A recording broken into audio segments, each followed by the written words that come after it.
Falar hoje sobre empreendedorismo sustentável e diz que a mudança vem da mesa. E a gente convidou a Roberta Sudbrack e o Tobias Chanan para estar conosco aqui hoje, para a gente conversar, né, um pouquinho sobre essa possibilidade de empreender do que a gente está vivendo de uma maneira sustentável e fazer com que a mudança que a gente tanto quer para o mundo seja possível. Então, rapidinho, vou falar bem rapidinho sobre vocês dois. São duas pessoas inspiradoras para a gente.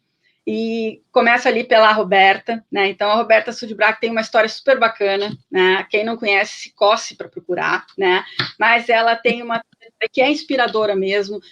A gente anda falando tanto sobre as questões de empoderamento feminino, de falar sobre, né, revolução, de respeito ao gênero. Agora, vejam, ontem que nós conseguimos, na minha organização profissional, que é a OAB, ter paridade de gênero nas eleições, estamos em 2020, então realmente são coisas assustadoras. E a Roberta foi a primeira chefe a liderar a cozinha do Palácio do Alvorada. Então, assim, imaginem uma mulher entrando lá para mandar aquele macharedo todo, acostumado só com o comando, sim, senhores, né? E daqui a pouco chega uma guria e diz, vou botar ordem no coreto, vou pensar diferente, vou fazer... Servir o rei, rainha, primeiro-ministro, chefe de Estado, né? Mudou toda uma sistemática, né, na cozinha, né, do país, e com isso acabou cada vez mais despertando o interesse das pessoas, né? Alimentou nossos atletas nas Olimpíadas de Londres, né? Teve estrela Michelin no seu restaurante, e chegou um dia que disse, epa, agora chega, né? Tá na hora de virar a chave, não que tu não tenha virado a chave em outros momentos, né, porque me parece que as pessoas que são, assim, transformadoras, elas são transformadoras o tempo inteiro, parece que a cabeça está sempre em ebulição. E o Tobias me parece que é assim também, me dá essa sensação de ser uma pessoa que está sempre fervilhando ideias, né, então é um guri super criativo, mega inovador, né, se a gente for pensar nas questões de empreendedorismo, né, visionário, né, foi o Tobias que trouxe para o Brasil, né, uma linha, né, de cosméticos super conhecida, né, e que antes, quando ninguém ainda não tinha, né, as grandes empresas ainda não tinham dado bola, o Tobias trouxe para a gente, né, a Body Shop para o Brasil, mas também me pareceu ali aquela coisa, agora eu preciso ir além. Em 2017 abre a Urban Farm com uma pegada completamente diferente daquilo que a nossa cidade, que é Porto Alegre, está acostumada. Porto Alegre é super tradição, é aquela coisa de pensar na carne, de pensar no churrasco, a comida sempre como sempre foi. E o Tobias trouxe ali um espaço inclusivo, um espaço bacana, com o reconhecimento daqueles que ajudam, com o reconhecimento dos produtores, chamando atenção para os orgânicos, chamando atenção para a qualidade do que está servindo, né? Trazendo uma comida gostosa, saindo daquela linha gauchesca que a gente está acostumado e que parece, assim sempre dá certo, né? Se eu for vender sempre lá, eu não tenho erro. Então, eu estou fazendo agora uma outra pegada. E tem uma frase do Tobias, que acaba sendo uma frase da própria Urban, né? Que é aquela coisa, transformamos plantas na comida que você gosta. Né? Porque parece que comer planta parece que é uma coisa equivocada, né? Parece que não está certo, né? Então, as pessoas, às vezes, têm que despertar. E os dois falam a mesma coisa, né, de jeitos diferentes, de forma de se expressar diferentes, mas vocês falam a mesma coisa. Vocês falam que comida é afeto e que traz memória afetiva. E vocês dois falam a mesma coisa quando dizem que é através do alimento que a gente pode fazer com que as pessoas fiquem melhor, né, do ponto de vista de saúde, enfim, e que a gente pode também manter, né, através do alimento, o planeta mais saudável. Né? Então, hoje eu queria conversar um pouco com vocês dois sobre isso, né? Sobre a experiência da vida de vocês nesses desafios, esses espaços, né, que a gente está vivenciando nesse momento tão maluco que a gente está vivendo, conseguir ainda ser determinado para ser um agente de mudança por um mundo melhor. E eu acho que nunca a gente precisou tanto de um mundo melhor. Então, eu vou passar a palavra para vocês, vou começar aqui, né, pela ordem de antiguidade, tá? Então, vamos começar pela... Eu sabia que ia sobrar para mim. Claro, né? Vou começar aqui pela Roberta Sudbrack. Está contigo aí a palavra. Bom, é incrível estar aqui. Esse nome Piracema, a gente bem sabe o que significa, né? Tem o Iracema aí junto, que acho que hoje todo mundo que me segue, que conhece um pouco da minha história, sabe que é a Dona Iracema, nossa avó querida, e eu tenho um orgulho imenso de ti, do teu trabalho, do que tu tem feito, e de estar aqui nesse momento. Sou fãzoca do Tobias, de tudo que ele faz.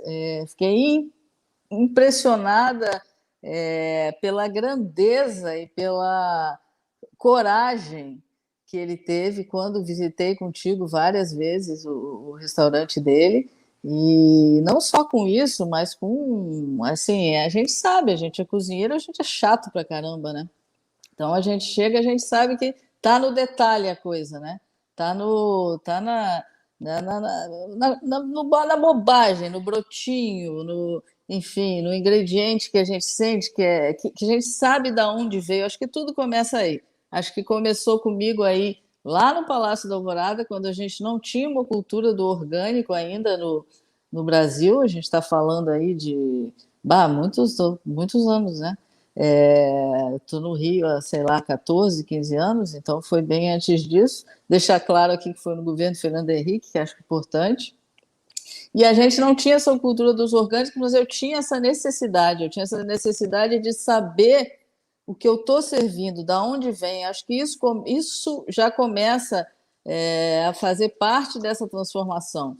Eu vi o Instagram não sei se foi o teu ou se foi o do restaurante, da Urban, e tem a cara dos fornecedores ali, tem a cara dos agricultores. Eu acho isso fundamental. Eu acho que a gente devia tirar a nossa cara e colocar a deles. Assim como eu falo sobre a questão que o cozinheiro não tem que aparecer, quem tem que aparecer é o prato, eu acho que quem tem que aparecer é o produtor.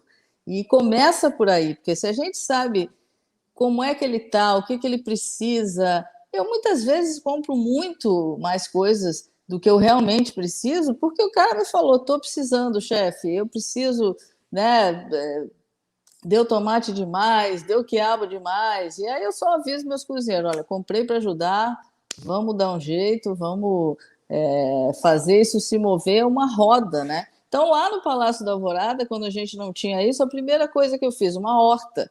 Me parecia muito óbvio que eu ia chegar no quintal do Palácio da Alvorada e a gente ia ter uma horta, obviamente, né, toda orgânica e com tratamento necessário para isso, mas não tinha.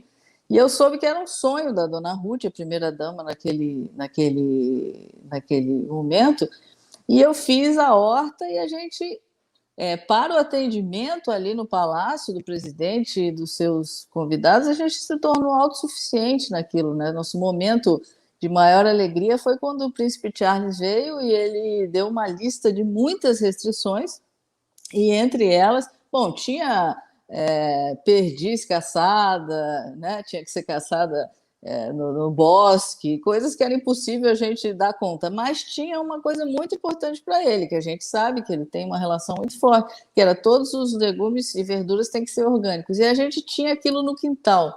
Então, acho que isso para mim foi um momento assim de brasilidade e de tudo que eu acredito, né? E a gente conseguiu botar aquilo no prato e servir aquele Brasil que hoje em dia, felizmente, a cultura dos orgânicos está muito mais disseminada, faz muito mais parte da nossa vida, mas eu acho que começa mostrando a cara dessas pessoas. Eu acho que eu tive em Istambul antes do mundo ser tirado da tomada, e participei de um congresso que se chama Parabéry Forum, que tem a ver justamente com a questão da mulher na indústria da comida, enfim, na indústria gastronômica. E uma frase que eu falei, eu acho que é aí para a gente começar essa discussão. Eu falei, vamos parar de tirar foto com pessoas famosas e vamos tirar foto com batatas. Quando eu digo vamos tirar foto com batatas, vamos tirar foto com o cara que planta a batata. Ele é o grande astro, ele tem que ser. Então, eu fiquei encantada, Tobias, de ver na página da Urban Pharmacy a cara daquelas pessoas. Eu acho que a gente começa por aí, tirando essas pessoas, não do lugar dela, não de onde elas gostam de ficar, elas gostam de colher, elas gostam de plantar, mas trazendo elas junto com o campo para dentro da cozinha da gente, né? E aí, uma das frases que me mapeia a vida é: o meu mise en place não começa na cozinha, começa no quintal do meu produtor. Que eu acho que é isso que tu faz aí em Porto Alegre. A Nanda falou muito bem, é de uma coragem, de uma ousadia que eu já gosto, né? Eu já gosto da, dessas coisas muito difíceis da gente achar que vai dar certo. Eu acho que aí dá um friozinho na barriga e aí é gostoso. Então, eu acho que a gente começa assim, a gente começa trazendo o campo para dentro com a cara das pessoas, mostrando o quanto a gente tem orgulho delas, o quanto a gente tem alegria de conviver com elas, não só como meros fornecedores, mas como pessoas. Te passo a palavra aí. Não, primeiro, quero agradecer demais essa oportunidade. Sou um fã de carteirinha da Beta, né? Não só por tudo que ela fez pela gastronomia no Brasil, mas por ser uma pessoa que já vem entendendo esse conceito da origem do produtor, né, da cultura da alimentação e todos os aspectos envolvidos que tem a cozinha, né, já há tantos anos, de uma maneira tão esplendorosa. Então, para mim, realmente assim, uma honra estar aqui participando. Sou super fã da Fê também, né? Meu Deus, a Fernanda, é incrível o trabalho que ela faz, né? E ativista e posicionada, educadora, né? A gente teve uns meses atrás, a gente sentou para tomar um café, eu saí, meu Deus, mordendo a mesa, assim, né? A Fê é uma bomba de inspiração. Então, agradeço muito essa oportunidade e concordo totalmente contigo, Beta. Eu acho que tudo parte da origem, né? Não adianta ter e isso em vários aspectos, né? Não só nos aspectos de impacto ambiental, mas no aspecto realmente de qualidade no que está sendo servido, né? Não adianta ter uma cozinha altamente criativa e elaborada se a origem do alimento não é boa. Então, quer dizer, a origem é que faz a diferença, né? Pode ir num restaurante incrível, super bem servido, mas se a origem daquele alimento não é uma origem íntegra, não é uma origem de qualidade, o sabor não é o mesmo, a textura não é a mesma, né? Então, assim, a gente vai, às vezes, aqui no Uruguai, nessa região da costa aqui do Uruguai, imagina, ali tem, né, quer dizer, a oferta de alimentos que tem ali, uma origem incrível. O Brasil tem muita origem de alimento impressionante. Aqui no sul temos produtores incríveis, né, de diferentes espécies de vegetais. Então, realmente, assim, ter um foco em desenvolver a origem do alimento é a base, né? Eu concordo plenamente contigo, é a base da cozinha. E a gente enxerga muito isso assim na Urba, que a importância da gente, como profissionais da área gastronômica, sermos também empreendedores e profissionais da saúde e do meio ambiente, né? Eu costumo dizer assim, não tem categoria de consumo mais relevante quando a gente pensa em impacto ambiental e em saúde humana do que o alimento. A gente come 3, 4, 5 vezes por dia. Então, é uma categoria altamente relevante quando a gente pensa em impacto ambiental, quando a gente pensa em promoção de saúde, né? E acho que esse é uma mudança de paradigma que vem tendo na alimentação como um todo, é o que a gente percebe, que os profissionais da área da alimentação passam a se enxergar também como profissionais da saúde, passam a se enxergar também como profissionais do meio ambiente, né? E aí começa a ter realmente uma preocupação e engajamento cada vez maior de elaborar pratos, elaborar receitas que tenham uma origem com menor impacto ambiental, né? Com um alimento mais íntegro, e elaboração de pratos também pensando em melhorar, entregar mais saúde através das receitas, né? Então, realmente, acho que para nós, de novo, assim, para nós é recente, a gente começou essa jornada em 2015, a Urban iniciou em 2017, né? Tu tá uma vida inteira construindo isso, mas eu acredito que é muito a mudança que vem acontecendo nos últimos 3 anos, especialmente, né, das pessoas olharem para o alimento cada vez mais pela perspectiva da saúde, pela perspectiva do impacto ambiental, passa a ser uma mudança importante, né? Não sei também se tu percebe isso, Fê. Como começa a ter um movimento cada vez mais nesse sentido, né, das pessoas. Eu dizia que quando a gente começou, claro, ainda é assim, mas cada vez menos. Eu lembro que a gente falava muito isso, assim, que a gente discutia, decidia o combustível que colocava no carro, mas não pensava na comida que colocava para dentro do corpo. Né? Ia nos mercados e dizia o quilo do orgânico.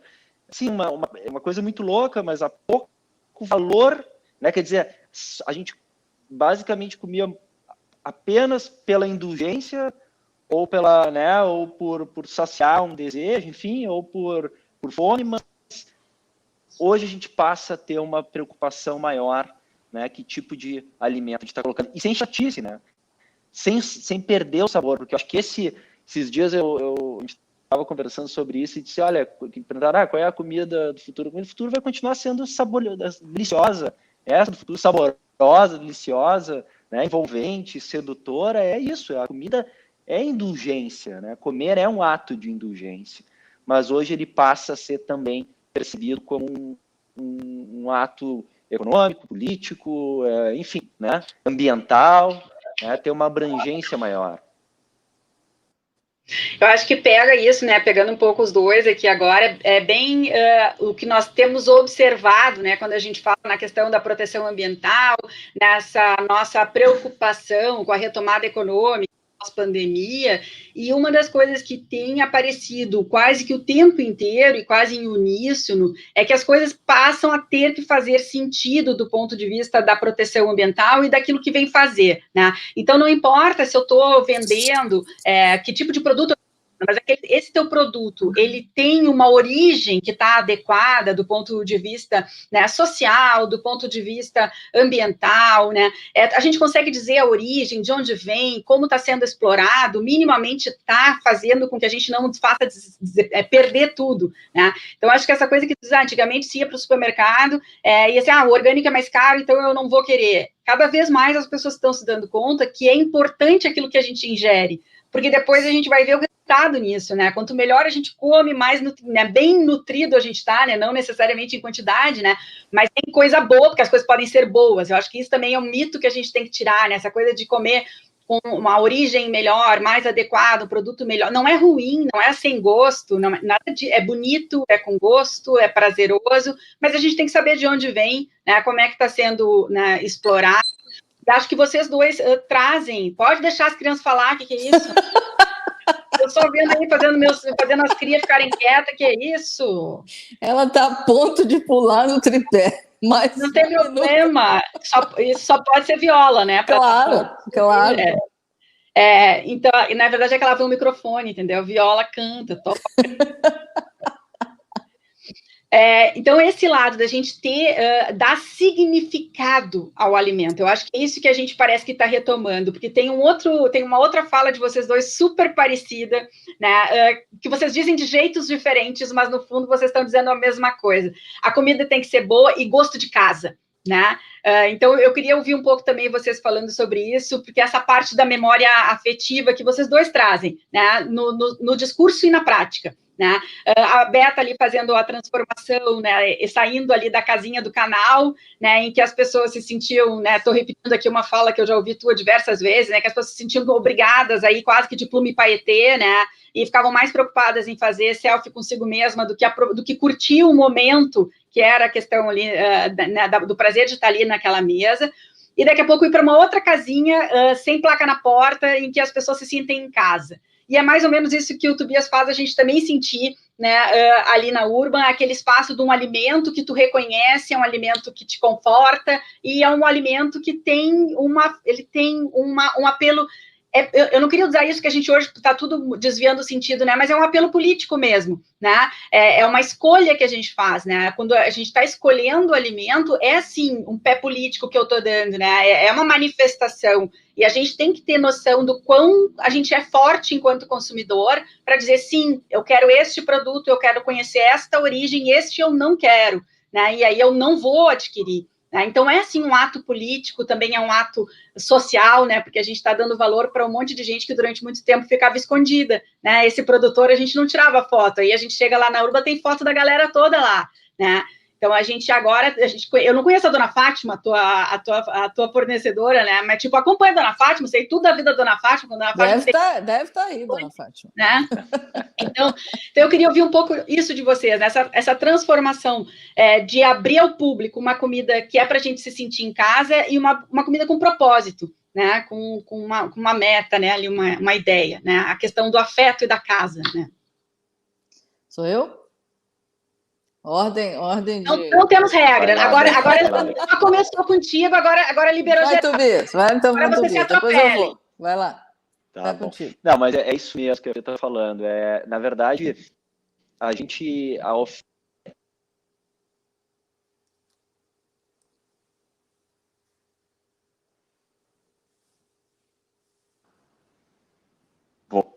Alô? Voltou. Estamos te ouvindo. Voltou, agora. Tá. Não, a oferta é toda ela muito, já há muito tempo, é uma oferta envesada, né? Quer dizer, assim, a oferta de alimentos. Tem um livro que eu gosto muito, que é do Michael Moss, que é Sal, Açúcar e Gordura como a Indústria te vicia, que conta o surgimento do ultraprocessado lá na década de 70, que veio com a promessa da conveniência e da acessibilidade, e aí nasceram as lasanhas de micro-ondas, aquela história toda, né? E o alimento se empobreceu muito ao longo do tempo, né? Foi empobrecendo, e perdendo a característica essencial que tem o alimento, que é nutrir, curar, né? Sustentar, né? Entregar prazer, e se transformou basicamente numa oferta para matar a fome.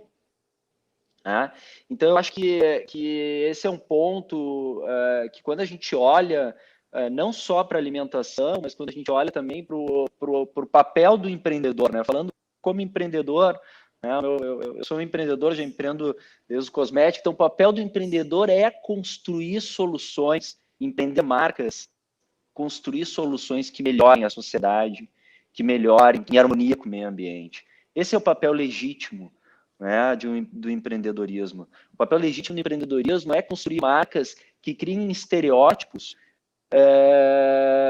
positivos para melhorar a humanidade, né, e não que persigam apenas o consumo e o objetivo apenas de gerar ganho, né, para seus acionistas. Não tem nada de errado nisso, sou empresário e tudo mais, mas isso é importante que seja feito com uma motivação de gerar valor, né? E quando a gente pensa em alimento, isso é ainda mais relevante. Quer dizer, se empreender de forma responsável no setor de vestuário, no setor calçadista, no setor automobilístico, seja o que for, já é relevante, na alimentação isso é ainda mais relevante. Pela importância que tem a categoria de alimentos na nossa vida. Então, quer dizer, o quanto a gente já poderia ter desenvolvido tecnologias de tornar acessível um alimento íntegro, né? Como já, obviamente, que evoluiu muito. Hoje, diversas formas de agricultura sintrópica, agroflorestal e tudo mais já se provaram altamente eficientes. Mas o que eu quero dizer é que essas últimas 4, 5 décadas, 6 décadas, elas se estabeleceram muito em cima de um modelo de consumo que não cabe mais, que não sustenta mais, que não para mais de pé, né? Que é esse modelo com o surgimento. Eu acho que o ultraprocessado, para mim, ele é um marco de comportamento de consumo que se difundiu para outras categorias. Ele é um comportamento muito emblemático, né? Veio com isso, a gente pode nesse mesmo grupo, fast fashion e outras tantas modalidades de consumo que trazem acessibilidade, mas trazem muito pouca consciência da origem de onde esse produto está vindo. Então, na realidade, eles estimulam um consumo que não tem responsabilidade com a origem, não tem responsabilidade com o ato em si, né? Então, no nosso caso, para não fugir do tema também, a gente escolheu empreender uma cozinha à base de plantas, justamente por entender a necessidade de incluir mais plantas na vida das pessoas, de aumentar o consumo de plantas, né? Quer dizer, ter uma predominância maior de plantas. Eu conto que a minha geração, a minha mãe me dava todinho, né, como alimento. É Super Nescau, que é uma falácia, é um crime, uma mentirança, né? Mas era isso aí, eu tomava Super Nescau achando que estava, né, aquele raio maravilhoso, e era um achocolatado em pó, de açúcar, né? Mas só vou tirar a culpa da tua mãe, tá? Não faz assim com ela, não tá sozinha, claro. Todo mundo é herança do Nescauzinho. Sim, que na verdade, exato, o que eu quero dizer é que a oferta, aliás, né, eu tenho estudado muito sobre isso, até por esse surgimento agora dos plant meat, né, e dos meatless meat e tal, que na verdade é uma reedição do ultraprocessado, né, essas carnes de plantas aí que estão no mercado, é uma reedição do ultraprocessado, na prática. E é muito interessante como a gente aprendeu a ler tabela nutricional e não aprendeu a ler ingredientes. E esse é um equívoco tremendo, porque, assim, na prática, o que eu faço? Eu pego um alimento, entre aspas, alimento, eu empobreço ele na minha lista de ingredientes e aditivo ele.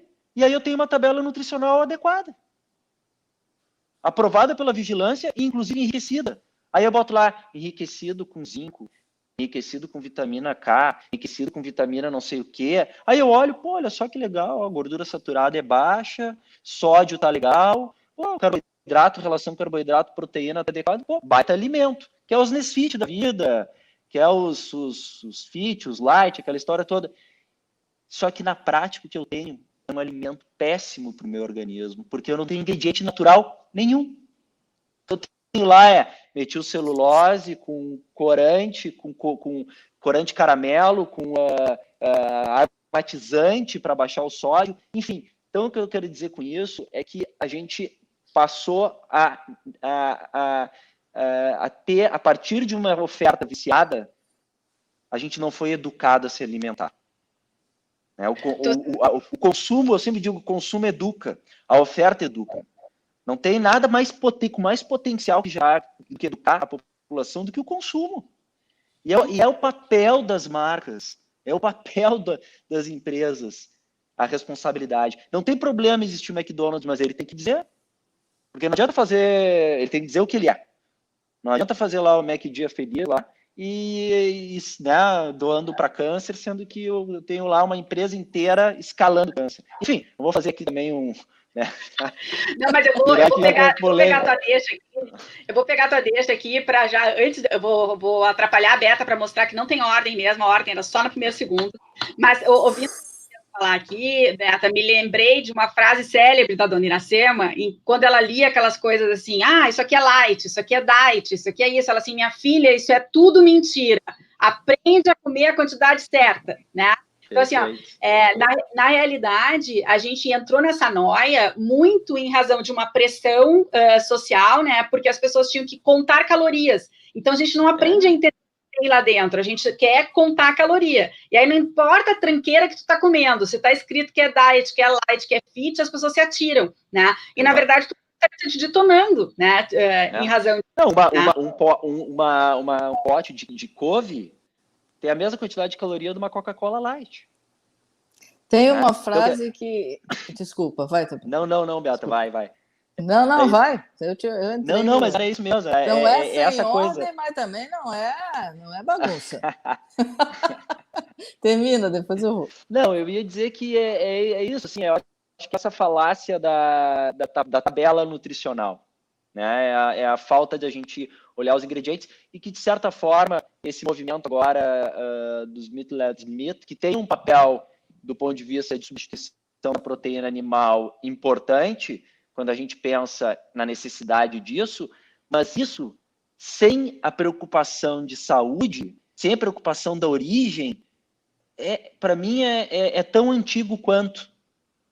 Né? É mais uma vez tão antigo quanto. Um empobrecimento, mais um empobrecimento, né? Numa nova roupagem do alimento que deveria ser já um alimento.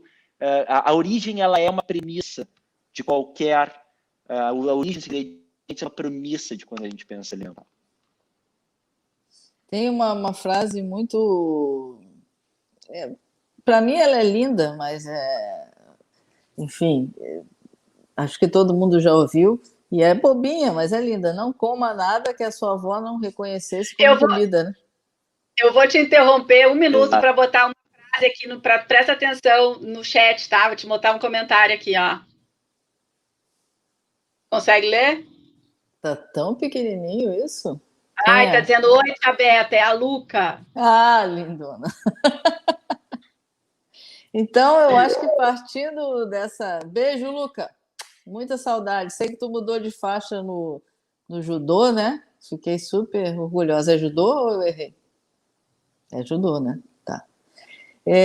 Eu acho que essa frase define, né, o que a gente pensa e o que a gente acredita. Não que a gente não esteja andando para frente, evoluindo, mas eu digo sempre que para a gente evoluir, a gente às vezes precisa dar um passinho para trás. Que, de certa forma, ou talvez de toda forma, foi o que eu fiz, né? Eu sempre tive no meu restaurante de alta gastronomia essa preocupação, a coisa mais importante sempre foi o produtor. Essa frase, meu mise en place não começa na cozinha, começa no quintal do meu produtor, me acompanha desde lá, a Fátima me acompanha desde lá, mas, de alguma maneira, hoje, quando eu tirei o invólucro e deixei tudo mais bruto, né, que eu passei a cozinhar num forno a lenha ancestral, que não tem controle de temperatura, não tem absolutamente nada, eu acabei ficando muito mais próxima do campo, muito mais próxima do pequeno produtor, e eu vi a minha comida ficar muito mais brasileira. Porque a gente está trabalhando hoje com a essência máxima da coisa. A nossa intervenção é mínima, é assim, é técnica para fazer, para significar, exatamente como a Nanda falou, o produto. Né? Se eu tenho um produto lindo que eu recebo diariamente na minha cozinha, eu não tenho que fazer grandes coisas, é aquilo, quem tem que aparecer é o prato, quem tem que aparecer é o produtor. Então eu tenho que pegar aquilo. Tem uma frase que eu costumo dizer também, é que não transformar o ingrediente em algo que ele não pediu para ser. Eu tinha um pouco essa impressão de algumas coisas que eu via, mas agora o Tobias falou e foi bom para mim ouvir dele, que é muito mais entendedor do que eu via tanta coisa escrito naquelas coisas sem carne, não sei o quê, que eu falava, gente, mas é melhor uma carne de boa procedência, né? É melhor a gente usar uma carne que a gente sabe que é sustentável, né, que é de origem que a gente conhece, do que isso aqui que eu não consigo nem saber o que é. Tem substâncias ali que eu não tenho ideia do que seja. Isso aconteceu um pouco na cozinha, na época da cozinha molecular, né?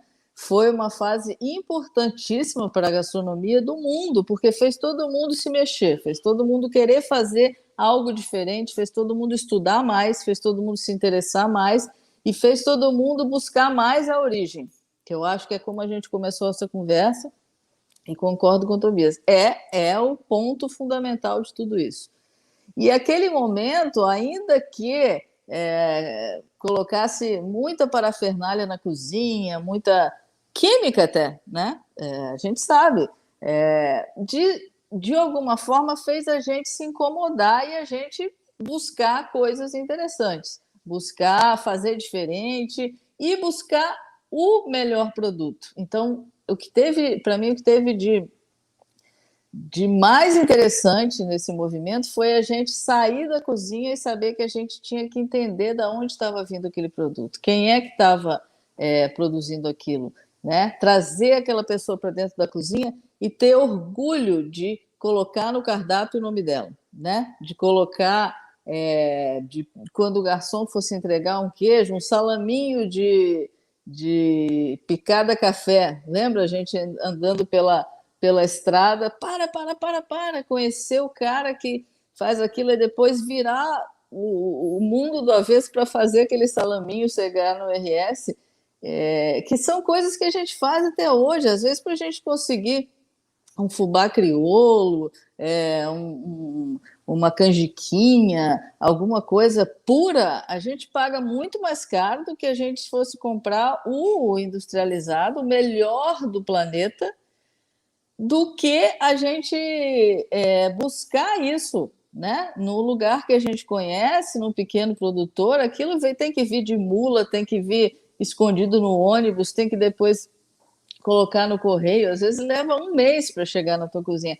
Mas o prazer de trabalhar com aquilo, o prazer de sentir aquela pureza, eu acho que é isso. Eu hoje sinto muito a minha cozinha muito mais pura, muito mais fiel a tudo que eu acredito e muito mais distante de ter que provar alguma coisa. Ela quer, na verdade, ao invés de se provar, ela quer conectar, ela quer conversar, ela quer estar de mão dada com o pequeno produtor. Então, para mim, aquilo é mais importante. Não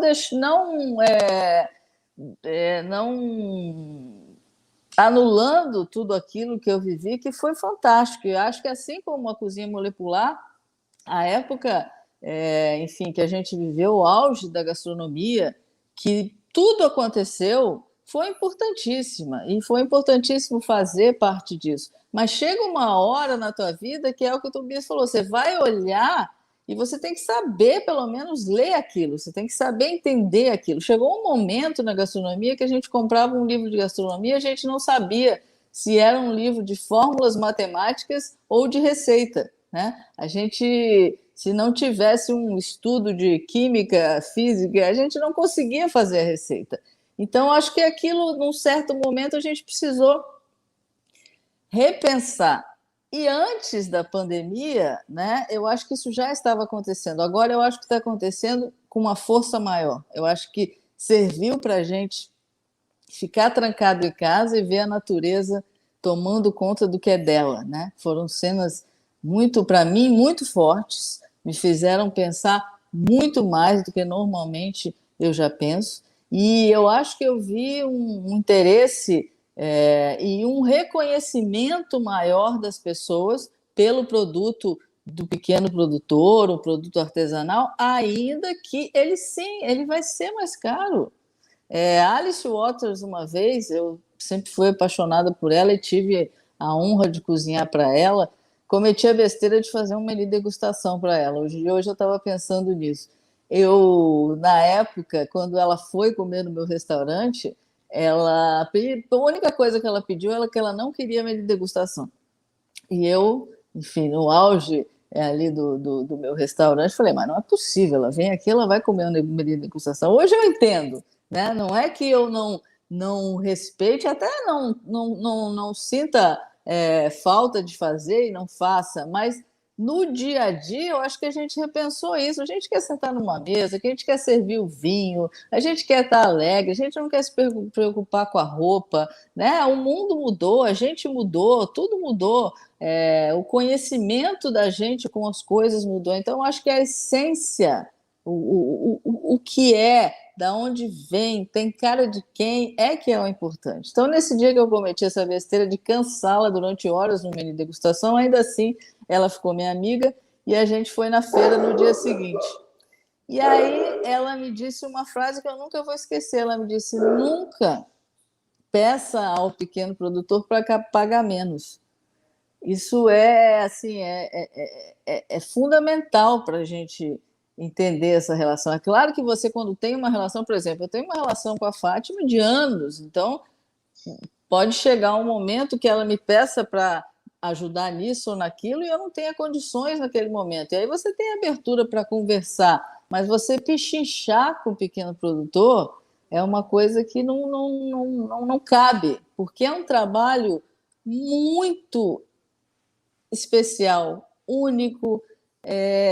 Assim, eu vou citar o exemplo de novo da batata. Você saber quem planta, quem colhe, quem traz para a sua cozinha essa batata, não tem nada mais importante, né? Então, eu sempre falo com os meus cozinheiros, se você sabe quem planta, quem colhe, quem traz, e quando você recebe a caixa de batata, você joga ela na pia a ponto de eu ouvir aquele barulho, blá, blá, blá, blá, blá, acabou tudo. Você não estabeleceu uma conexão.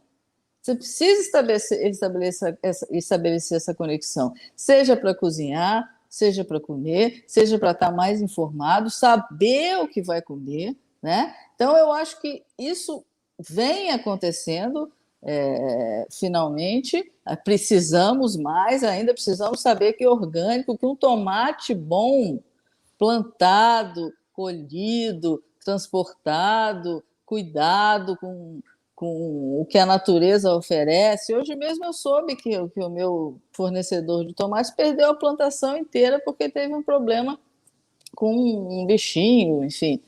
Perdeu a produção inteira. Por quê? Porque não vai usar um agrotóxico, não vai maquiar aquilo que é o que ele acredita. Então, qual é o ônus disso? Perdeu a produção inteira. O que a gente pode fazer? A gente dá mais valor, né, do que já dá para essa pessoa. Então, eu acho que isso é fundamental e é aí que a gente tem que se pegar. Acho que sim, a pandemia teve esse papel. Acho que as pessoas hoje reconhecem que esse produto precisa ter um valor diferente, que esse tomate plantado, colhido, entregue na sua cozinha, muitas vezes trazido pela mão de quem plantou, tem um valor diferente. E a gente precisa ter respeito por esse produtor e saber que não dá para barganhar com ele. E acho que a pandemia aproximou as pessoas desse produto e aí a diferença é óbvia, né? Aí fica muito claro. Aí é aquilo que eu te disse quando eu entrei no teu restaurante. Assim,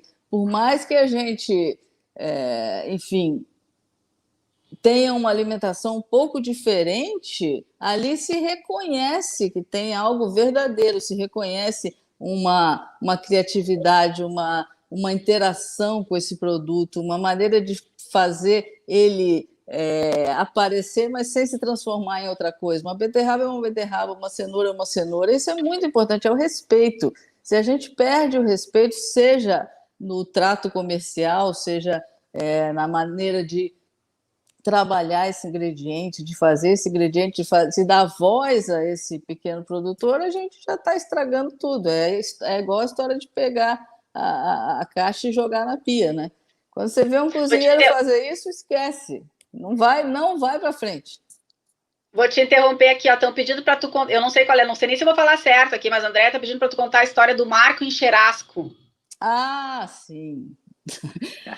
A gente foi pro Terra Madre, né? Eu ia dar uma aula, acho que a gente uma aula e um jantar, uma coisa assim, e a gente tinha uma programação lá em volta, né, de vários restaurantes que estavam muito em voga naquele momento. Era impossível conseguir uma reserva e tal. Bom, eu tinha ouvido falar em um lugar que ficava a mais ou menos a 100 quilômetros de onde a gente estava em Turim, esse lugar era em Cherasco, e que tinha um restaurante muito pequenininho onde a família cozinhava. O pai cozinhava, a irmã servia, enfim. Driblei toda essa programação e fui o primeiro dia comer lá na Osteria La Torre, em Cherasco, e fiquei encantada, porque é aquilo, a gente sente que tem ali um toque, tem ali um cuidado, tem ali o afeto, tem ali o compromisso, tem ali aquela conexão. No outro dia dei minha aula e fiz um escarcéu para o Marco deixar o restaurante aberto um pouquinho mais, me esperando, que eu queria sair da minha aula e viajar 100 quilômetros para ir comer de novo nele. Bom, enfim, comemos, ficamos amigos e tal. E uma frase que ele disse que me marcou profundamente e que eu não esqueço nunca. A gente comeu um nhoque dele, porque a comida dele é a coisa mais simples do mundo, mas é aquela comida que entra, né? Entra na gente e transforma tudo, essa conexão que a gente está falando aqui, né? E aí a gente comeu um nhoque e ele falou: Roberta, por favor, esse nhoque não tem nada demais. Logo você, uma cozinheira, né, toda conhecida e tal, vi aqui falar do meu nhoque. Esse nhoque, ele é o reflexo da história do meu avô. Meu avô nunca saiu de casa sem uma batata no bolso, porque ele disse que com uma batata, que é a batata que ele planta, que ele colhe e que ele fornece para o mar, com uma batata ele não passa fome. Então, quando eu pego essa batata, eu tenho que ter muito respeito por ela. Eu tenho que fazer algo que faça ela ser o que é, mostre o quanto ela é especial, né? E o quanto ela chegou com carinho aqui na minha cozinha. Isso nunca saiu da minha cabeça. Depois eu mandei um cozinheiro para fazer um estágio lá e ele me disse que efetivamente o vovô chegava na cozinha quase todas as tardes com as batatas que ele tinha colhido, né, que ele tinha plantado, que ele tinha colhido e que ele levava na cozinha. E é um lugar simples, um lugar que eu, né, ouvi falar, mas que tinha essa conexão com o campo, com os produtos ali de volta, com tudo que eles acreditam que é o tesouro da nossa cultura, de tudo aquilo que a gente faz, acredita e respira, né? Essa minha luta tem a ver com isso, tem a ver com mostrar que sem isso a gente não escreve essas novas páginas da gastronomia. A gente vai estar escrevendo aquele rótulo que o Tobias falou agora mesmo, que é cheio de coisas que a gente não entende. A gente tem que cada vez ser mais claro, mais objetivo e mais conectado com essa origem. Eu falo pra caramba, Tobias. Mas não ouviu nada. Eu achei incrível, Beto, porque, na verdade, o que tu falou é a conexão, né? Esse exemplo que tu deu das batatas, de não sair, virar, né, e virar a batata e cair um monte de batata. Começa por isso mesmo, né? Começa pela conexão com o alimento, o respeito pelo alimento, né? Eu queria um vínculo. É tão profundo quanto isso, é incrível isso, achei incrível esse exemplo, porque é isso, né? Se a gente não cria o vínculo, se a gente não cria a conexão, a gente não vai conseguir valorizar, né? A gente não vai conseguir olhar para o alimento. De novo, a gente vai se transformar em algo pasteurizado, algo que vai perder o significado, e aí a origem passa a não ter valor, né? Então, realmente, criar conexão com o alimento, criar conexão com a comida, né? É algo fundamental. E eu acho que o grande desafio, e acho que isso vem mudando, principalmente pós-pandemia não, né? Porque ainda está em pandemia, mas, né, durante a pandemia e tudo mais, que eu acho que a gente vai ter que usar esse termo durante pandemia. Vamos assumir o durante pandemia e vamos embora. Durante pandemia, pós acho que não está no futuro próximo. Tá, mas não. É que não se restrinja a chefes de cozinha e pessoas profissionais apaixonados pela cozinha, né? Mas sim a todos nós, porque quem faz na prática, quem vai conseguir fazer a diferença na cadeia de alimentos é o consumo, né? É o consumidor, é o dia a dia, é a rotina, né? Quer dizer, esse mesmo olhar que chefes de cozinha comprometidos têm, né, com alimento e com a cozinha e com toda essa paixão, ele precisa ser absorvido também por empresários do setor, né? Eu acho pelos consumidores, né? E fundamentalmente pelos consumidores. Mas é importante assim que donos de restaurante, de redes, supermercadistas que tenham esse engajamento, essa iniciativa de realmente estimular alimentos de boa origem, né? Alimentos que sejam responsáveis ambientalmente e que não se limitem só não que seja só, mas não fique só nos ingredientes, mas que isso também vá para as embalagens, né? Quer dizer, é importante que a gente realmente entenda o papel, né, de todos nós na mudança, nos impactos que geram a categoria de alimentos. Senão a gente está sempre pensando só, única e exclusivamente na nossa finitude e não em todo o processo e toda essa jornada aí que gera um impacto por anos e décadas, né, daqui para frente ainda. E é o que possibilita a gente a se expressar da maneira Exato. Que a gente acredita e que a gente se enxerga, né? Então, imagina como é que eu vou trabalhar, como é que tu vai trabalhar se não tiver essa conexão, se não souber a cara desse pequeno produtor, não souber de onde vem, não passar para o teu cozinheiro, que é tão especial aquela relação com uma batata, né? Tem uma coisa que a gente fala muito na Urban, assim, que sempre me incomodou muito, não me incomodou, mas sempre me chamou muita atenção, é que gente sempre teve muito para nós, assim, que impacto também é importante em negócios desse tipo que sejam mensurados, porque senão a gente entra também naquele discurso, assim, de orgânico sempre que possível, né, que é muito fácil, assim, também, orgânico preferencialmente, local sempre que possível, prioritariamente. Aí eu uso o claim, eu visto disso, mas na prática, o que tem orgânico aqui, o que é local aqui, né? Então, também, assim, eu digo assim, no aspecto empresarial, assim, é importante se comprometer em mensurar o impacto. É importante, né, se comprometer em perseguir o aumento de disponibilizar alimentos pequenos produtores e numa maior diversidade também.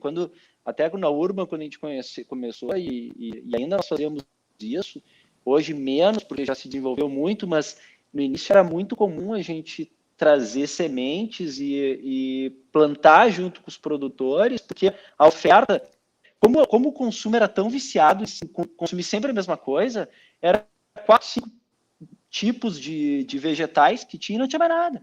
Eu lembro Tobias, que não tinha eu sei do que eu estou falando, isso se chama ser clandestino, graças a Deus. Clandestino, exatamente, de trazer clandestinamente mesmo. A gente precisa, porque a voz dessa cultura, né, desse saber que passa de mão em mão, seja plantando, ou seja na manufatura de um produto que foi passado de pai para filho, isso tudo é o que vai fazer a gente se expressar melhor ou pior, escrever melhor ou pior essas páginas, né? Então, às vezes, a gente tem que fazer isso, tem que trazer uma semente, tem que levar um queijo na mala, tem que... Eu já viajei, levei quiabo, enfim, a gente faz de tudo, porque faz de tudo a gente acredita nessa cultura, a gente acredita nesse Brasil, né? E uma coisa que eu tenho percebido, eu hoje me vejo muito, muito mais conectada, como eu te disse, com a proposta do Sud, muito mais conectada do que eu sempre fui. E isso sempre foi uma premissa para mim, assim. Mas hoje eu me sinto muito mais, e quanto mais eu compro de algum novo pequeno produtor ou de alguém que junta esses pequenos, como a gente tem aqui a Colheita, que faz um trabalho incrível, e a gente, quanto mais compra de outros, a gente vai vendo outros pipocarem. Eles estão aí, é que a gente não está enxergando. Então, dizer que a oferta de orgânicos é pouca, não é verdade. Exato. Eles estão ali. E quanto mais a gente compra, mais possível fica para eles, né?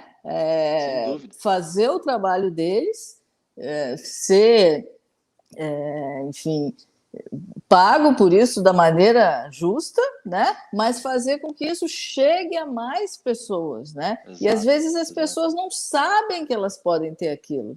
Um exemplo, assim, a Fátima, quando começou a pandemia, todos nós ficamos atordoados e tal, e eu liguei imediatamente para a Fátima: o que eu posso fazer para te ajudar?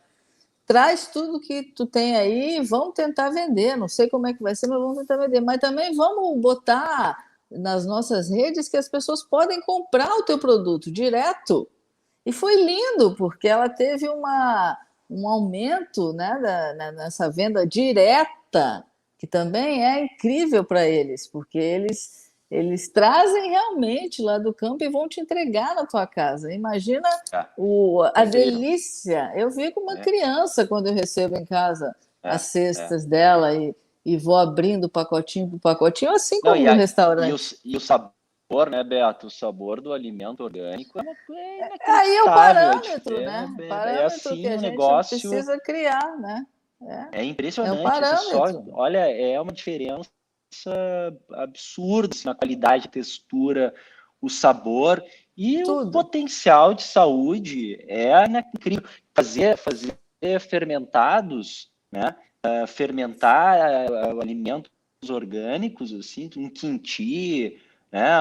Fermentar um rabanete, fazer um sauerkraut, é outro alimento, é uma medicina. Realmente germinar, né? Pegar uns brotos e germinar e tudo isso, assim, tu ter esse alimento íntegro, meu Deus, é outra qualidade, outra saúde.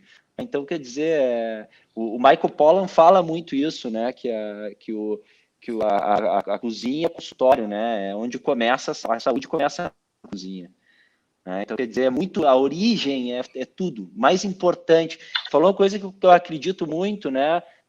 O problema, claro, as quantidades, sem dúvida, mas muito mais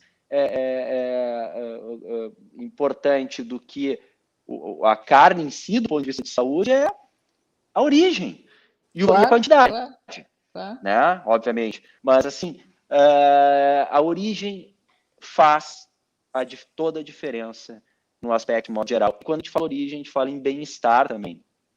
Assim, a gente fala em consumo de animais, né? Claro. Fê, isso aí faz toda a diferença também. Né? Eu lembro que a Fê falou uma coisa quando a gente sentou para conversar, que eu fiquei pensando, disse, é exatamente isso. A gente aprendeu a coisificar, né, os animais, a coisificar, a industrializar tudo e virar coisas. A gente foi coisificando o alimento, né, e por isso eu digo, o ultraprocessado para mim é um marco, embora não esse ultraprocessado que está no guia alimentar, porque é uma confusão, né, ele até tem um ultraprocessado saudável, mas é o ultraprocessado clássico, esse, que é rico em aditivos e gorduras ruins aqueles nomes que a gente não reconhece. Que não reconhece, né? Essa coisificação da comida, né? Que só nos adoeceu, aumentou a quantidade de lixo no planeta, né? Prejudicou o meio ambiente e no fim do dia não gerou nem benefício.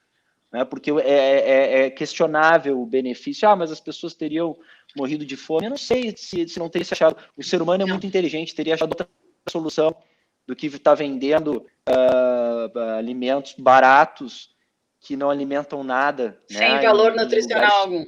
Sem valor nutricional algum. E pior, inflatórios, péssimos, porque esse é o ponto. De novo, quando tu não tem ingredientes bons ou minimamente naturais, tu tem um empobrecimento da tua microbiota, falando assim, de uma maneira prática. Por isso que eu digo, a gente está acostumado a olhar a tabela nutricional, a gente tem que se acostumar a ler ingredientes. Uhum. É uma diferença abissal, assim, porque se eu tenho uma tabela nutricional boa com ingredientes que são aditivos, eu tenho um empobrecimento da minha microbiota, logo eu tenho um corpo inflamado e que vai adoecer, né, com o passar do tempo. É fato. Né? Então, é isso. Porque já que vocês dois juntam muito a questão da memória, né, afetiva, o alimento trazendo memória afetiva, né, nos conectando com esse outro olhar da cozinha, né, fazendo com que a cozinha volte a ter algum sentido, né, volte até a coisa de casa, de coração da casa, de união da família, dos amigos, né. Eu queria que vocês me dissessem uma coisa, cada um, que na hora que vocês comem, para vocês, remete a esse afeto e que vocês gostariam de sempre manter, né, na vida de vocês. Vamos lá. Para mim, hoje eu escrevi sobre isso, é o arroz. O cheirinho do arroz branco, enfim, que seja, de preferência o que a gente sabe de onde vem, o orgânico, o vermelho, que seja, mas eu me lembro muito, né, da avó, de todo o gestual dela, de fazer o arroz do início até a hora que se abre a panela e se sente, para mim aquilo é cheiro de casa, de afeto, de abraço. Então, para mim, o arroz tanto que a gente tem no sul um prato que se chama arroz de frutos da terra, que ele traz isso, né? Traz esse berço e traz por cima a terra, né? Todos os legumes que a gente tem naquele dia, sabendo de quem vem, olhando para a cenoura e enxergando a Fátima, olhando para o brócolis, enxergando um outro produtor, olhando ali para aqueles ingredientes, enxergando a carinha de todo mundo. Então, junta isso, né? Esse arroz, para mim, que é o símbolo desse abraço com a terra, que para mim é o que me guia. Para mim, eu sou louco por aí. Então, eu louco por aipim, assim, aipim com molho vermelho. Eu já pensei que eu começo a salivar. Aquele aipim manchando aqui, e os nossos produtores têm aqui uns aipins, assim, meu Deus, é incrível. né? Eles derretem, aquele aipim derrete, assim, que vem com aquele molho vermelho denso, aquele prato bem de inverno, né? Nossa, é cheio de fibras e saboroso, e, meu Deus, me remete muito a essa comida de casa, né? Acolhedora, nutritiva, né? Que sacia, que dá prazer. É isso aí.